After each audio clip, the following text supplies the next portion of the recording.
आधार card, एक पहचान जो उन्होंने दिलवाने का काम किया, रोजगार की गारंटी देने के साथ ही मनमोहन सिंह के कई ऐसे काम हैं जो दर्शाते हैं कि उनके कार्य किस तरह से लोगों के लिए बेहद महत्वपूर्ण रहे हो, चाहे वो सूचना का अधिकार हो, जैसे मैंने कहा, शिक्षा का अधिकार हो।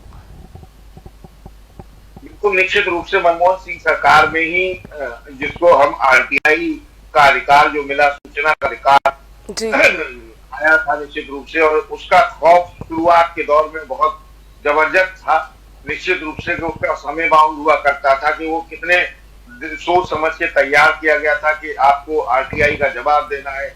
आज उसी आरटीआई को और तमाम चीजों को हम देख रहे हैं कि उनकी सरकार में ही लाए गए, चाहे शिक्षा का अधिकार हो जिसकी हम और आप चर्चा कर रहे हैं निश्चित रूप से, देश के सारे बड़े सिस्टम जो थे वो आप देखिए, बहुत सारी चीजें जो कभी भुलाई नहीं जा सकती। आरटीआई का जो अधिकार है हमारा, वो कभी नहीं भुलाया जा सकता इस देश में।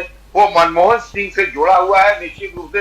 मनमोहन सिंह जी की याद उस आरटीआई का जो कानून लाए थे निश्चित रूप से उससे रहा कि देश में बड़ी क्रांति आई थी। लोग आरटीआई के माध्यम से बहुत सारी चीजों की जानकारी आज भी प्राप्त करते हैं। शुरुआत में तो एक बड़ी चीज, एक बड़ा अनिवार्य होता था कि इस तरह की चीज भी हो सकती है कि हम देश के रक्षा विभाग को छोड़ के, गोपनीयता को भंग ना हो जिससे देश की, उसको छोड़ के बाकी किसी भी चीज की जानकारी हम आरटीआई के माध्यम से ले सकते हैं।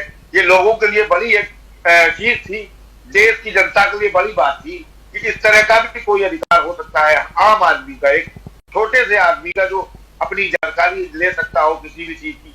तो निश्चित रूप से मनमोहन सिंह जी के सरकार में जो कार्यकाल हुए, जिनकी उपलब्धियां हैं बहुत बड़ी हैं, और आज हम बहुत सारी चीजें उसी आरटीआई से चला रहे हैं। बहुत सारी चीजें अब सरकार भी उसी को लगभग आप कह सकते हैं कि उससे उतर रही है, उसी को जोड़ के चल रही है निश्चित रूप से। बहुत सारे सरकारों में भी उसका बड़ी तारीफ हुई उनके इस काम की।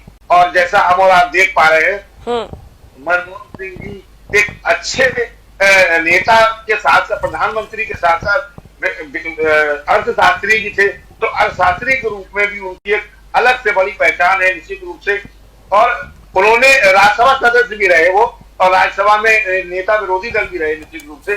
तो उनके बारे में चाहे राज्यसभा हो या लोकसभा हो, सारे राजनीतिक दल उनकी अच्छी बात को निश्चित रूप से सुनते थे और मानते थे, क्योंकि मनमोहन सिंह बहुत योग्य और काबिल व्यक्ति थे। जी बिल्कुल सुरेंद्र।